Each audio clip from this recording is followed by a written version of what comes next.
সবচেয়ে বেশি কোশ্চেন আসতেছে ভিডিওতে তুই হাসি খুশি না, তুই নাকি ভাব দেখাস, আর আমি ভিডিও করে নাকি তোদেরকে বিরক্ত করতেছি। একদম সত্য কথা বল।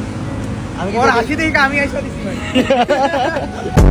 ব্লেডের হাসিটা রেয়ার, বাট যেদিন ব্লেডের একটা গার্লফ্রেন্ড হবে সেদিন ব্লেডের হাসি আমরা সবসময় দেখতে পারবো। আয় হায়, ফ্লিকারে আবার মাস্ক খুঁজে পাইছে কোন জায়গা থেকে যেন। আর নেজার তো মারার জন্য বসে আছে। আর আরেকটা কথা যে আমরা প্র্যাকটিস করতেছি না ভাই, প্র্যাকটিস যত করতেছি এমনকি প্র্যাকটিস করতেছি 5 জন পয়সা ওটা শুট করে ছাড়া দিব, ছাপটি লাগে আমাকে দেখা। নেজার, এই নেজার, তুই কি মারার জন্য রেডি? কে তুই কারে কারে রাতে হ্যাঁ आवाज दिखे और एक बार जिसमें उल्टा टॉक्सिक में एक गान पे रपटा मारा ना, ठीक है डन। আমরা আসছি, আমরা মজা করতেছি, আমরা আড্ডা দিতেছি, আপনারা কমেন্ট মারামারি করে মরে যাচ্ছেন কেন? ব্যাং ব্যাং আলাদা ইন্টারভিউ আছে ওটা নিতে। ওকে ওকে ওকে